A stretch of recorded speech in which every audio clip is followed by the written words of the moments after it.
ನಮಸ್ತೆ ಸ್ನೇಹಿತರೆ, ಹೇಗಿದ್ದೀರಾ? ಎಲ್ಲರಿಗೂ ಕ್ರಿಸ್ಮಸ್ ಹಬ್ಬದ ಶುಭಾಶಯಗಳು. ಪ್ರತಿ ವರ್ಷವೂ ಕ್ರಿಸ್ಮಸ್ ಹಬ್ಬವನ್ನು ನಾವು ಸಂಭ್ರಮಿಸುತ್ತೇವೆ.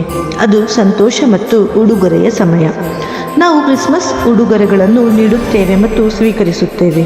ಆದರೆ ಈ ಕ್ರಿಸ್ಮಸ್ ನೀವು ಮತ್ತಾವುದಕ್ಕೂ ಸಾಟಿಯಾಗದ ಉಡುಗೊರೆಯನ್ನು, ಅಂದರೆ ದಿವ್ಯ ಪ್ರೀತಿಯ ಉಡುಗೊರೆಯನ್ನು ಸ್ವೀಕರಿಸಬಹುದು.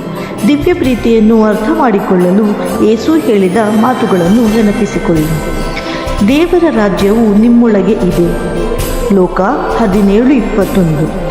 ಮತ್ತು ಜಗತ್ತನ್ನು ಮತ್ತು ಅದರಲ್ಲಿ ಎಲ್ಲವನ್ನು ನಿರ್ಮಿಸಿದ ದೇವರು ಆಕಾಶದ ಮತ್ತು ಭೂಮಿಯ ಪ್ರಭು, ಮತ್ತು ಅವನು ಮನುಷ್ಯರ ಕೈಗಳಿಂದ ಕಟ್ಟಲ್ಪಟ್ಟ ದೇವಸ್ಥಾನಗಳಲ್ಲಿ ವಾಸಿಸುವುದಿಲ್ಲ. ಕೃತ್ಯಗಳು 17:24. ನಮ್ಮ ಹೃದಯಗಳು ದೇವರ ವಾಸಸ್ಥಾನವಾಗುವ ಸಾಮರ್ಥ್ಯವನ್ನು ಹೊಂದಿವೆ. ಈ ದಿವ್ಯ ಸಾಮರ್ಥ್ಯ ನಮ್ಮೆಲ್ಲರಲ್ಲೂ ಅಡಗಿದೆ. ಆದರೆ ನಮ್ಮ ಹೃದಯಗಳು ದಿವ್ಯ ಪ್ರೀತಿಯ ದೇವಸ್ಥಾನವಾಗಲು ಅವುಗಳನ್ನು ಮೊದಲಿಗೆ ಶುದ್ಧೀಕರಿಸಬೇಕು. ಈ ಶುದ್ಧೀಕರಣಕ್ಕೆ ದೇವರಿಂದ ನೇಮಕಗೊಂಡ ಸದ್ಗುರುಗಳ ಮಾರ್ಗದರ್ಶನ ಅಗತ್ಯವಿದೆ. ದಿವ್ಯ ಜ್ಞಾನದಿಂದ ಸದ್ಗುರುಗಳು ಹೃದಯವನ್ನು ಶುದ್ಧೀಕರಿಸುತ್ತಾರೆ ಮತ್ತು ಅದನ್ನು ದೇವರ ರಾಜ್ಯವನ್ನು ಸ್ವೀಕರಿಸಲು ಸಿದ್ಧಗೊಳಿಸುತ್ತಾರೆ. ದಿವ್ಯ ಪ್ರೀತಿಯ ಸಂದೇಶವನ್ನು ಈ ಜಗತ್ತಿಗೆ ತರುತ್ತಿರುವ ಅಂತಹ ಸದ್ಗುರು ಸೈಯದಿ ಯೂನುಸ್ ಅಲ್ ಗೋಹರ್.